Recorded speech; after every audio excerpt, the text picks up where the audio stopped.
आप एससी हो, एसटी हो या जनरल हो, प्लीज मेरे इस सवाल का जवाब दीजिए कि ये सही है या गलत है। पंडित भगवत दयाल शर्मा पीजीआईएमएस रोहतक के अंदर इस समय एक बच्चा है जिसकी रैंक 4871 है। इसके 585 नंबर आए थे 800 में से। ये ऑर्थोपेडिक्स कर रहा है। और इसी के साथ एक बच्चा है जिसकी रैंक है 2,29,954।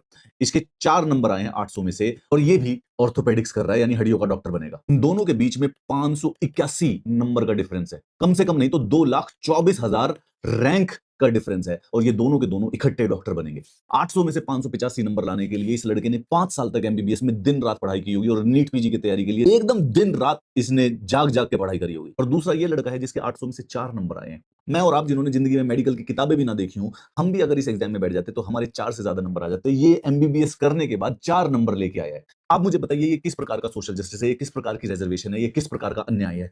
ये आदमी कल को डॉक्टर बन के बेसिकली जब समाज में बैठेगा तो ये किसका नुकसान नहीं करेगा? क्या ये जनरल कैटेगरी का सही इलाज करेगा? क्या ये एससी एससी का नुकसान नहीं करेगा? क्या ये ग्रामीण क्षेत्र में जाके लोगों को नहीं मारेगा? क्या ये एसटी लोगों का इलाज नहीं करेगा? जिस आदमी को 4 नंबर 800 में से आ रहे हैं एमबीबीएस के 5 साल के बाद, उस आदमी को अगर हम हड्डियों का डॉक्टर बनने दे रहे हैं अपने देश में, तो ये कोई सोशल जस्टिस थोड़ी ना होता है। ये तो देश के लिए, इस देश के साथ अन्याय है।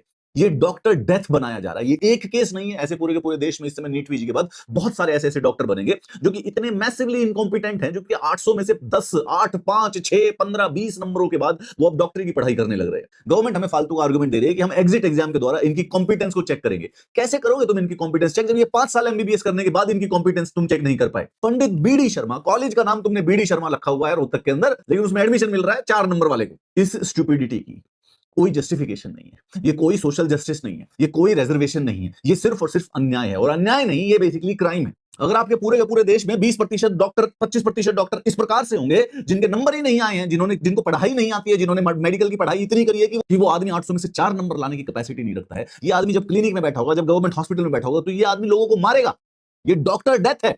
अगर सामाजिक न्याय करना है तो 585 की बजाय किसी बच्चे के 500 नंबर हो, या किसी बच्चे के 480 नंबर हो, या किसी बच्चे के 450 नंबर हो, तो आप इसको अपलिफ्ट कर सकते हो, आप इसको एडवांटेज दे सकते हो, आप इसको थोड़ी सी रिजर्वेशन दे सकते हो, आप इसको आगे बढ़ा सकते हो। लेकिन अगर किसी आदमी के 4 नंबर है और अगर आप उसके बावजूद भी उसको डॉक्टर बनने दे रहे हो, उसके बावजूद भी उसका ऑर्थोपेडिक्स का कोर्स चल रहा है, तो ये कोई रिजर्वेशन नहीं है, कोई सोशल जस्टिस नहीं है, ये मैडनेस हो चुकी है। अब जो आदमी रिक्शा चलाने लायक नहीं है, भाई रिक्शा चलाने के लिए भी ट्रैफिक सिग्नल पढ़ना आना चाहिए, रोड साइंस पढ़ने आने चाहिए। ये 200 क्वेश्चन सही तरीके से रीड नहीं कर पाया, और इस आदमी के हाथ में आपने स्टेथोस्कोप और स्कैल्पेल दे दिया। कॉलेज का नाम रखवा लो पंडित भगवत दयाल शर्मा, और उसके बाद उसमें एडमिशन दे दो 4 नंबर वाले को। 4 नंबर का डॉक्टर है, और आप उसके अंदर फर्क देखिए। एक आदमी के 585 नंबर थे, एक आदमी के 4 नंबर। ये दोनों सेम क्लास में बैठे हुए हैं। जिस बच्चे के 584, 584 आए थे, उसको एडमिशन ही नहीं दिया गया। सच बताओ दिल से कि क्या ये एससी वाले कैंडिडेट को नहीं मारेगा? क्या ये एसटी वाले को नहीं मारेगा? क्या ये जनरल कैटेगरी को नहीं मारेगा? क्या ये रूरल क्षेत्र के लोगों को नहीं मारेगा? क्या ये सोशल जस्टिस है? Is this reservation? क्या ये पॉजिटिव डिस्क्रिमिनेशन है? और क्या या फिर हम सिर्फ और सिर्फ डॉक्टर डेथ क्रिएट करने की फैक्ट्री लगा रहे हैं?